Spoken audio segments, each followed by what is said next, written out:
నమస్తే, welcome to hello TV. Andhra Pradesh ఎన్నికల్లో ప్రజలు అధికార వైసీపీకి గట్టి షాక్ ఇచ్చారు. సంక్షేమ పథకాలు, బీసీ మంత్రంతో రంగంలోకి దిగిన వైఎస్ఆర్సీపీకి బీజేపీ, టీడీపీ, జనసేన కూటమి ముందు కుదేలైంది. చరిత్రలో ఎన్నడూ లేనంత ఘోరంగా ఓటమి పాలైంది.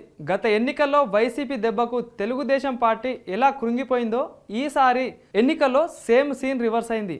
అంతేకాదు, పవన్ కళ్యాణ్ చెప్పినట్లు వైసీపీ వ్యతిరేక ఓట్లు చీలిపోనివ్వనని చెప్పిన జనసేనాని అనుకున్నట్టే చేసి ఏపీలో కూటమికి భారీ విజయం చేకూర్చి పెట్టారు. ఈ ఎన్నికల్లో మెయిన్ గేమ్ చేంజర్గా నిలిచారు.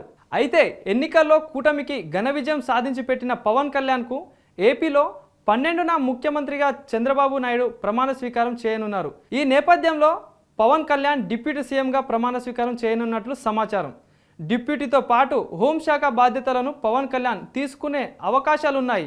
ఈ ఎన్నికల్లో పవన్ కళ్యాణ్ పోటీ చేసిన 21 అసెంబ్లీ సీట్లతో పాటు 2 లోక్సభ స్థానాలు విజయం సాధించారు. అంతేకాదు 100% స్ట్రైక్ రేట్ సాధించిన పార్టీగా జనసేన నిలిచింది. ఇప్పటికే కేంద్ర మంత్రివర్గంలో చేరని జనసేన ఏపీ మంత్రివర్గంలో చేరడం దాదాపు ఖాయమేనని ప్రచారం జోరుగా సాగుతుంది. మరోవైపు సోషల్ మీడియాలోనూ పవన్ కళ్యాణ్ డిప్యూటీ సీఎం కాబోతున్నారనే టాక్ నడుస్తుంది. ఎల్లుండి పవన్ కళ్యాణ్ కూడా డిప్యూటీ సీఎంగా ప్రమాణ స్వీకారం చేయబోతున్నట్లు చర్చ జరుగుతుంది.